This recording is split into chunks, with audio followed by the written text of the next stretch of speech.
Stop leeching off me, you deadbeat. For over 20 years, I thought I had been devoted to Thomas. Despite all that, is this really what Thomas has been thinking all this time? I wasn't leeching off him. I was just trying to be a supportive partner. But now, I can't even find the words to say. As my strength drains away, Thomas continues. Ryan's a working adult now, you don't have any reason to cling to me anymore, do you? But enough! I don't want to hear your excuses. His voice grows louder. At that moment, I realize it's over, my feelings will never reach him. At that moment, something inside me just snapped. It's like a thread of love that held my heart together just snapped. And with it, my feelings for Thomas begin to fade. Just moments ago, we were a married couple, but now he feels like a stranger. It's clear he's been using me all along. Never truly loving me. Otherwise, he wouldn't brazenly cheat and try to kick me out. I don't care what happens to him anymore. No, I have to take him down completely. I decide it's time, lift my head, and look Thomas straight in the eye. My name is Mila Smith. A 50-year-old housewife. I've been married to Thomas for 25 years. And our son Ryan just graduated from college and started working. With parenting duties winding down, I was looking forward to pursuing my own interests. That's what I'm thinking right now. But there's one problem. My relationship with Thomas. He's far from an ideal husband or father. In fact, it's hard to find any redeeming qualities in him. He cheats, and he barely contributes to our household expenses. Can you at least bring home the living expenses? What? You're living off me, and you have the nerve to talk back? He always retorts like this. Maybe it's hopeless, maybe divorce is the only option. I've been thinking about it more and more lately. But it's not easy to just bring up divorce.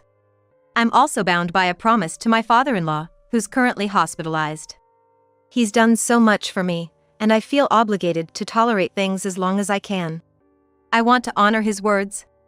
But my desire for divorce is growing. Torn between these conflicting feelings, I find myself reminiscing about the happier times before marriage. Ironically, the trigger for those happy memories was a misfortune that befell my father. Back home, my family ran a small diner. In our family diner, my dad was in charge of cooking and my mom handled the serving. Of course, the food was delicious, that goes without saying. But my dad was terribly bad at business. With the simple desire to feed people good food until they were full, he started the diner. I think that's a noble cause. However, he ran the diner purely on that sentiment. So, he hardly ever thought about breaking even. To him, it didn't matter if the profits were small. As long as the customers were satisfied with the food, that was enough for him.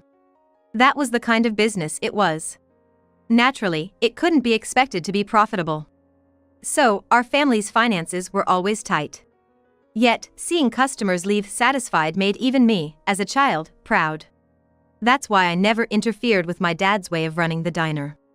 However, during my college years, a crisis hit. The company supplying ingredients to our diner went bankrupt due to the recession. We've already paid for this month's supply. If this continues, we might have to close down. Our diner was already on a tightrope financially. We had no extra funds to spare. Seeing my parents so downhearted made me anxious too. But there was little I, a college student, could do. And I doubted the bankrupt company could refund us. The only option seemed to be closing the diner. Then, a regular customer said, "Close the diner? With food this good? That would be such a waste. But with our supplier going under, we'll end up in debt." "Then, let me help you out personally and use that to get back on your feet," the regular man offered.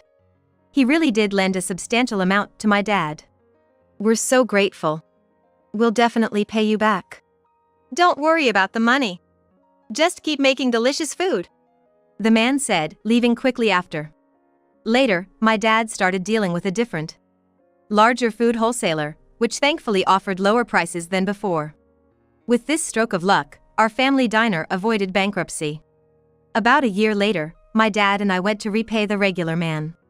While they talked, a young man approached me. "I heard you borrowed money from my dad." Turns out, he was the son of the man who had lent us the money. His name was Thomas, working for his dad's company. "You're pretty. How about going out with me sometime?" With you? Why not? Think of it as thanks for the loan. We were indeed grateful for the help, but my dad had already properly expressed our thanks. There was no obligation to go further. But then Thomas whispered threateningly. Ungrateful diner girl. I could spread that around, you know. That's not fair. I couldn't talk back. Even if he spread rumors, I thought it wouldn't hurt me. But it could cause trouble for my dad.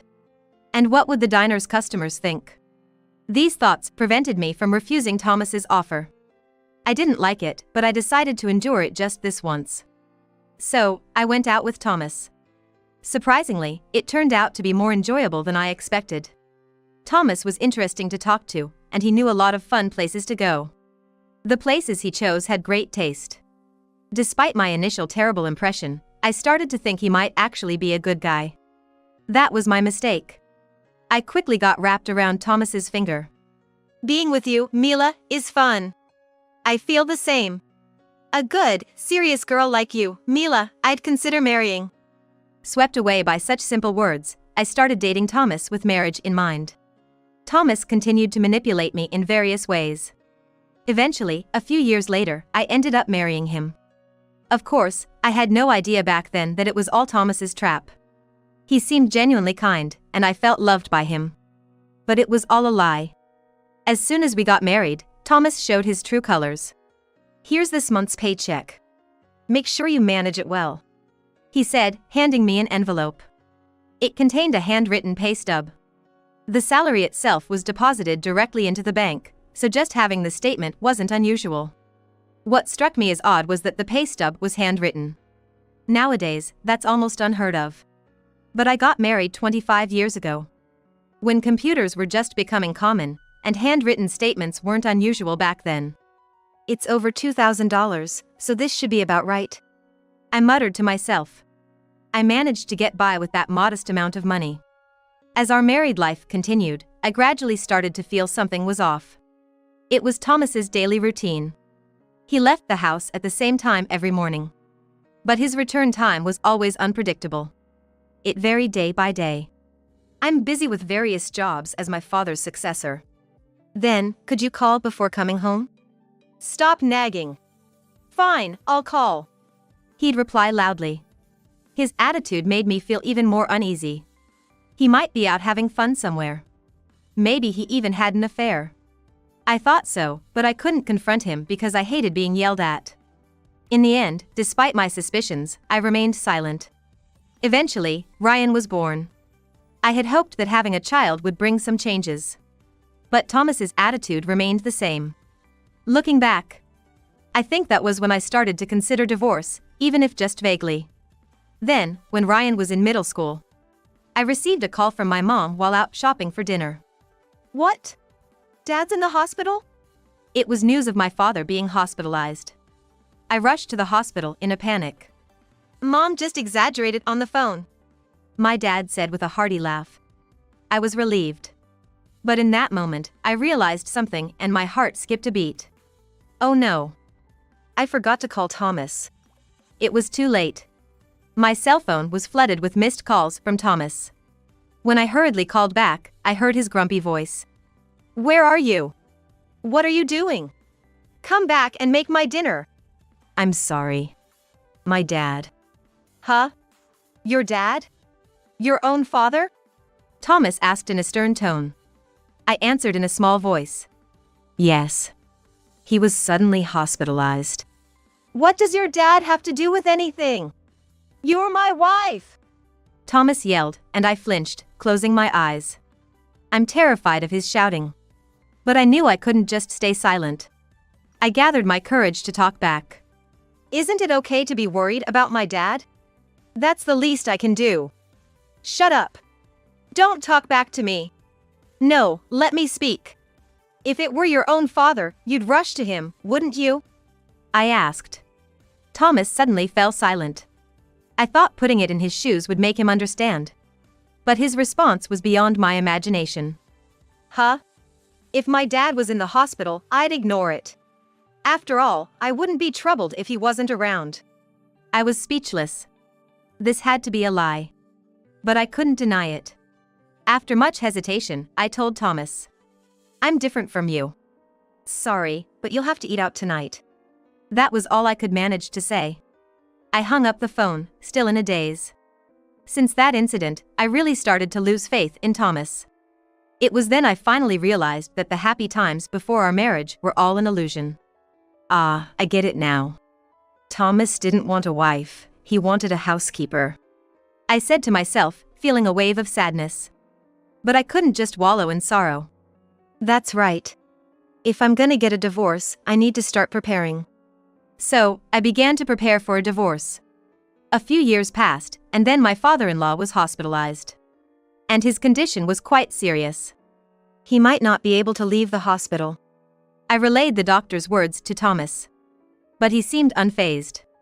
So, it's going to cost money? Is money all you're worried about? Don't you understand the situation? I get it.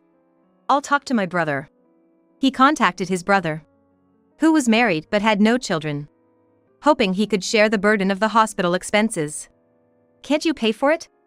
We've got Ryan and Mila to think about. It's tough for us, Thomas said to him, as if it was someone else's problem. It reminded me of when my own father was hospitalized. Thomas clearly didn't care about his father either. I couldn't bear it anymore. Enough. I'll figure out how to manage the hospital bills myself. Don't forget what you just said, Thomas shouted back at me. I nodded firmly. In the end, my words led to us shouldering the cost of my father-in-law's hospitalization. Furthermore, my father-in-law stepped down from his position as president due to his illness. And Thomas took over the role. Regardless, Thomas didn't like that I had stepped in. Since then, he barely came home. Even when we needed to discuss Ryan's future, he ignored my calls and stayed away. Dad's not coming home again tonight. I'm sorry, Ryan, for the trouble. It's okay, I don't care about Dad. I want to go to a university in New York. Right, you mentioned that. Don't worry about the tuition, I'll take care of it. Soon enough, Ryan's move to New York for university was settled. As expected, Thomas didn't even see him off. Once Ryan moved to New York, the house felt empty. By that time, Thomas was only coming home about once a week. Can't you deposit a bit more for your father's hospital bills? What? I already transfer over half of my salary. That should be enough for you now. The amount he transferred was just a small sum. It was obviously just a fraction of his salary. His claim of transferring more than half was definitely a lie. I knew that already. But I just didn't have the energy to complain anymore. Years went by, and then I received news that Ryan was going to start his job. Ryan's got a job now, so it's probably a good time to bring up divorce. Over these years, I had prepared everything needed for a divorce. All that was left was finding the right moment. Where and when could I bring it up without causing too much trouble? These thoughts kept running through my mind. It's not about whether it causes trouble or not, I said to myself with a self-deprecating laugh. One day, after visiting my father-in-law in the hospital and having a casual chat with him, I returned home as usual. When I tried to unlock the door, I realized something startling. The door was already open. Could it be a burglar? I peeked inside the house apprehensively. Then, I heard the sound of the TV and Thomas's laughter coming from the living room. So Thomas was home. Relieved, I entered the living room, where Thomas was laughing loudly while watching TV. You're home. Yeah, thought I'd do some cleaning up around here. Cleaning up? I asked, looking around. On closer inspection, I noticed some items were missing.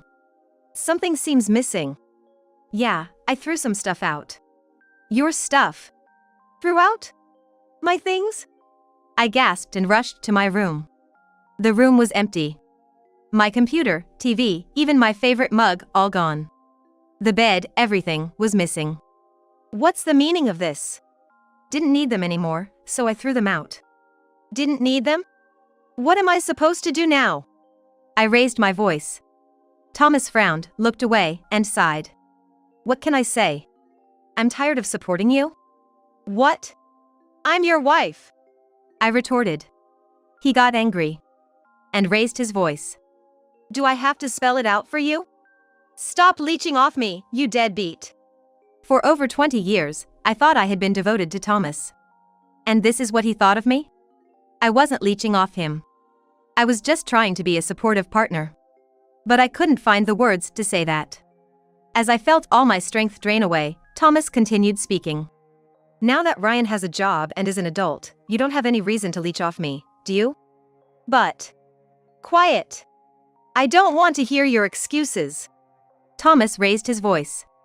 I realized it was hopeless, my feelings weren't getting through to him. At that moment, I felt a snap inside me. It was as if the thread of love that connected our hearts had been cut. Simultaneously, my feelings for Thomas started to fade. We were a couple just moments ago, but now he felt like a stranger. He had been using me all along. He never loved me. Otherwise, he wouldn't brazenly cheat and try to drive me out. I don't care what happens to him anymore. No, I have to take him down completely. I made up my mind, lifted my head, and stared intently at Thomas. What? Got something to say? Nothing. If you want me to leave, I'll do just that, I said, slamming the living room door behind me. And heading to my room. But there was nothing of mine left. Not a single piece of clothing remained. Don't bother looking. I had the junk collectors take everything away. Which company? There's a flyer right there. That one. I picked up the flyer from the floor. And dialed the number while telling Thomas. I'll make sure you regret this, and left the house. The call connected shortly. After explaining the situation, they understood immediately. It seemed they had felt something was off with Thomas's behavior. They had kept everything in the state it was collected. I'll be right over.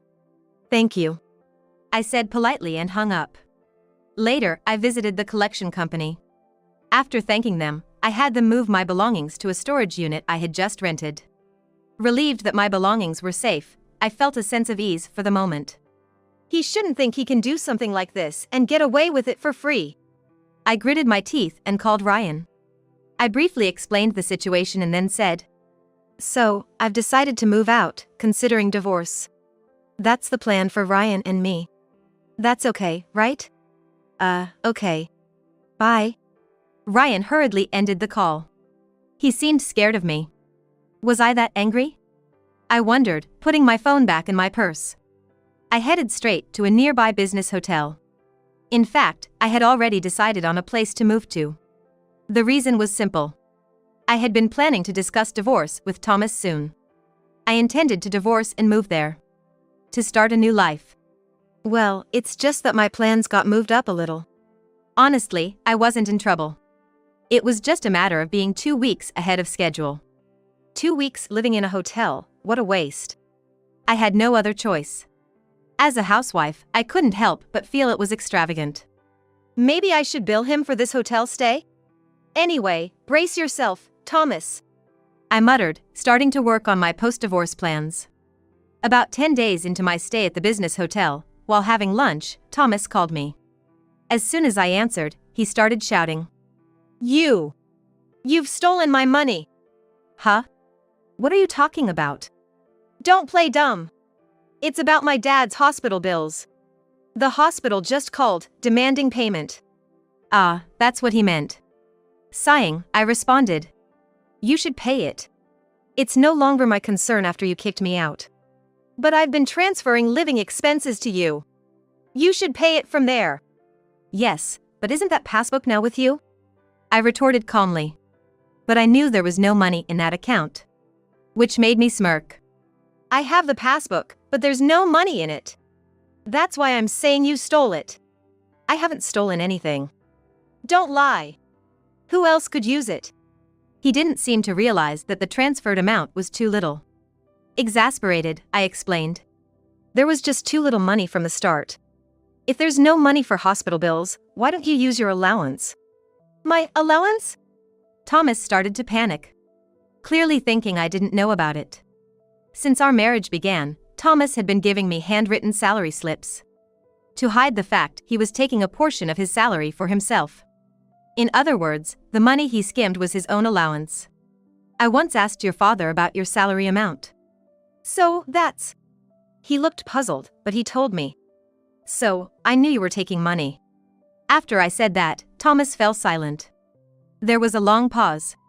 So long I thought the call had ended, but then he suddenly raised his voice again. What's wrong with me spending the money I earned? It's your fault for using up all the money I gave you. Yeah, and then? That's it, we're getting a divorce. I'm going to demand alimony. You'll pay back every penny you used, Thomas declared. At his words, I smirked. I had him right where I wanted. Now he couldn't escape. I replied cheerfully. Oh, thank you. I've been wanting a divorce too. Come over to my place for the divorce discussions. What? No, I mean, you want a divorce, right? I'm also prepared with evidence of your infidelity, I said, knowing he must be pale even though I couldn't see him. His voice gave away his panic. Evidence of infidelity? What are you talking about? No use playing dumb. I have photographic evidence. Photographic evidence? He exclaimed, clearly rattled. I struggled to contain my laughter. I'll give you the address then, let's meet next Sunday to discuss it in detail, I said, and after giving him the address to a certain place, I quickly hung up. I've successfully cornered him for a divorce. Now, if only I can make him apologize. That was the tricky part. I steeled myself for the confrontation. On the promised Sunday, I arrived at the meeting place before the scheduled time. He should be arriving soon, I thought, scanning the surroundings. Then, I spotted Thomas in the corner of my eye. Over here, I called out, waving my hand. As Thomas looked up and saw me, he was visibly shocked. Huh? Here? Yes, I gave you this address. But, this place, whose mansion is this? Thomas asked, looking behind me. There stood a mansion worth about $2 million. Much larger than a normal house, with a garden. 3 floors, a basement, a theater room, and luxury cars parked in the attached garage. Pointing at the mansion, I smiled. This is my house. It's new and beautiful, isn't it? Huh? Your house? Yes. I was planning to live here after the divorce, so I started building it a while ago. Indeed, the place I had summoned him to was my newly built house. Thomas, who had always seen me as just a housewife, was utterly astonished. Pushing him from behind, I led him into the house and guided him to the living room. Let's have our discussion. This is my lawyer, I said, introducing my lawyer who was waiting inside. But Thomas was too flustered to focus, his eyes darting around nervously. He seemed preoccupied with his surroundings, constantly looking around. He didn't even glance at the photos of his infidelity I had laid out on the table. He was unresponsive to my conversation, making our discussion unproductive. Eventually, Thomas asked in a low voice, "How did you afford this house?" I replied, knowing that was what he was curious about. "I bought it, plain and simple." Liar! A housewife can't afford that. To buy a house worth $2 million, you need an annual income of at least $300,000. But I do have that kind of income. So I confidently answered him. I earn that much. Got a problem with that? No, but how? I was just casually helping a friend with her business, and before I knew it, it turned into this. This goes back a few years, when my father's hospitalization led me to decide on divorce. I started preparing for it, and the first step was finding a job. I needed work to support myself post-divorce. So, I started looking for a job that would allow me to live independently. Finding a good job wasn't easy. So I consulted my close friend Sarah. "Why don't you help me with my business?" "Business? What do you do?" "Aquaculture on land. This method involves creating artificial pools to farm fish, an eco-friendly alternative that prevents ocean pollution." Of course, there were downsides, but it was also an environmentally friendly form of aquaculture that prevents ocean pollution. Sarah's father started this land-based aquaculture, and now Sarah has taken it over. "So I work there?" Thomas asked tentatively. "When I started helping, the business suddenly began to thrive. My job was mainly negotiation and administrative work. And Sarah said I was a big help. Eventually, I was promoted to an executive position. It was all chance, but luck is part of skill too." Listening to my story, Thomas slumped in despair. Then, suddenly looking up, he said, "Okay. Let's forget about the divorce talk. How about we start over? I couldn't believe what he was saying and coldly replied. Excuse me? Can you save your sleep talk for when you're actually asleep? No, it's not a sleep talk, I really want to start over with you, Thomas argued passionately. But I knew he was just dazzled by my money. So I replied sharply. I refuse to be with someone who cheats. And someone who neglects his own father too. No, about my father. Quiet. You might not know, but I've been paying for your father's hospital bills. Thomas had only given me a meager amount of money. After paying for groceries, utilities, and other miscellaneous expenses, there was often more month than money. That's all he ever provided. Naturally, it was impossible to pay for his father's hospital bills with that. At first, I managed somehow, but after I started working, I covered the costs with my own salary. Even then, you wouldn't listen to me or visit your father in the hospital. That's, how can I trust someone like that? I raised my voice, and Thomas looked downcast. Then, my lawyer spoke about the alimony. Thomas couldn't say anything. And just looked down the whole time. Eventually, urged by the lawyer, Thomas signed the divorce papers. The alimony was settled at $60,000. Now that we're divorced, you'll be paying your father's hospital bills. Yeah. Thomas nodded reluctantly. At least he didn't argue. I felt relieved. Finally, I sent Thomas away, almost pushing him out. It's finally over. The only regret was that I didn't get an apology from Thomas. But I had one last move to make. That would make him apologize. With that thought, a smile crept onto my face. A few days later, on my way back from the office, someone called out from behind. Hey, Mila. I turned to see Thomas standing there. Don't address me so casually. We're divorced now. Shut up. What the hell did you do? Thomas was red in the face, looking at me. I realized then what must have happened. Ah, so that talk happened at the company, I thought. Then I said, smiling. What do you think I did? Don't joke around. Tell me, how did you get me fired? Thomas stomped his foot. His reaction was so amusing, I couldn't help but smile. Well, isn't it your own doing? Getting caught cheating with the company's secretary? Thomas's affair was with his company's secretary. He had been doing as he pleased, thinking he was untouchable as the president. Right after the divorce was finalized, I reported this to his father. His father was disappointed about the divorce but became furious upon learning about Thomas's actions. I even showed him the evidence photos, which made him even angrier. Then he said to me, I'm thinking of transferring all my company shares to you, Mila. To me? Wouldn't Thomas's brother be a better choice? No, I want to give them to you. Use them to dethrone Thomas from his position as president. His father's story went like this. His father's company was a corporation. For decisions like appointing a president or other executives, a shareholder meeting resolution is needed. Though the board of directors can also make these decisions. However, his father's company wasn't large. Most of the issued shares were held by his father. This meant that a single shareholder could make decisions. But in small companies, it's common for the president to hold the majority of the shares. If I received all of his father's shares, I would have the power to make decisions alone. However, Thomas's dismissal wasn't my decision. I informed his brother that I had acquired the shares. All I did was report Thomas's infidelity. The rest was his brother's decision. Your brother was considerate. Him? Why would he listen to you? It's not about listening to me. He made a decision for the good of the company, I responded, and Thomas just collapsed on the spot. He began to mutter apologies. I'm sorry, please forgive me. No. I'll be left with nothing, no job, nothing. His problems were not my concern. It was all his own doing. I won't forgive you even if you apologize. Please. Forgive me. I'm begging you. Thomas pleaded, prostrating himself on the spot. I turned my back on him. Sorry, but there's nothing I can do about it. Why not? If you have the shares. I sold them to your brother and his wife. After all, I don't want anything to do with you anymore. At that moment, I heard Thomas sob. Of course, I pretended not to hear and walked away. Following his dismissal as president, Thomas had to leave the company. If he had been an employee or an executive officer, he might have been able to stay.